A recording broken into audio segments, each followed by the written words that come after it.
Je travaille chez Quest depuis 12 ans maintenant, donc effectivement ça fait beaucoup.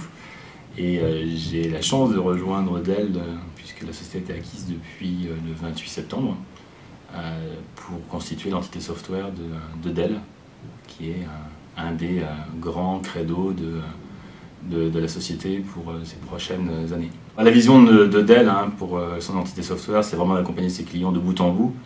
On l'a vu depuis des années, Dell apporte des postes de travail, des ordinateurs portables, puis des serveurs, puis du réseau, puis du stockage. Au fur et à mesure du temps, l'idée c'était d'accompagner l'utilisateur ou l'entreprise sur tous les credos qui étaient l'informatique. Et donc l'entité service et l'entité logiciel étaient effectivement des points importants à rajouter. Donc, Quest est une acquisition parmi d'autres qui constitue désormais ce qui est Dell Software Group, une entité qui a été créée en février 2012. Cette étude est complémentaire par rapport aux autres études qui a pu être lues ou écrites sur le même type de sujet.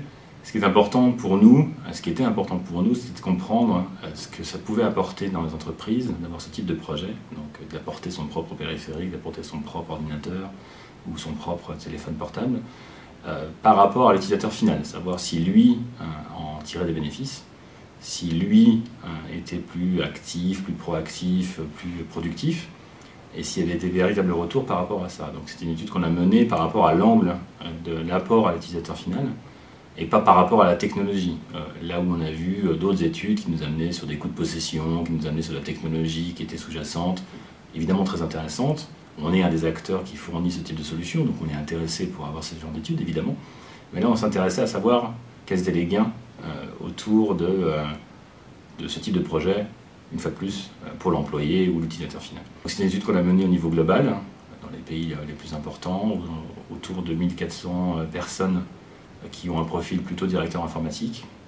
Et ce qui est aussi intéressant dans cette étude, c'est qu'on a une répartition par pays et on voit des différences entre la France et puis les résultats globaux.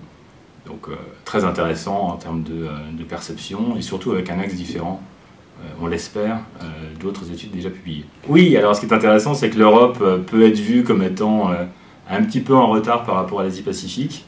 Elle peut être aussi vue comme étant un petit peu en avance par rapport aux États-Unis ou par rapport à d'autres pays.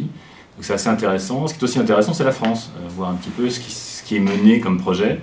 Et une des premières questions qui est dans l'étude, c'est de se demander si ou comment l'IT envisage l'arrivée de ce type de projet, donc BYOD, autour de ce type de projet, comment il le traite en interne. Quand on pose la question de savoir si c'est le périphérique qui doit être considéré ou si c'est l'utilisateur final qui doit être considéré, la France est un des pays qui est le plus bas, autour de 44%, sur « je vais m'intéresser d'abord à l'utilisateur ». Au lieu de, ce qui est le résultat plutôt majoritaire en France, je vais m'intéresser à l'arrivée du périphérique. Or on pense, et on le voit dans l'étude, qu'à partir du moment où on s'intéresse à l'utilisateur final, on s'intéresse à quel est son travail au quotidien, à quoi il doit avoir accès, quelles sont les données, quelles sont les applications, quels sont les éléments ou les groupes de travail auxquels il doit appartenir. Et la question sous-jacente, c'est y a-t-il des différences par rapport au périphérique qu'il utilise pour accéder à tous ces éléments-là? On s'aperçoit qu'on a beaucoup plus de gains par rapport aux résultats et aux ressentis de l'utilisateur.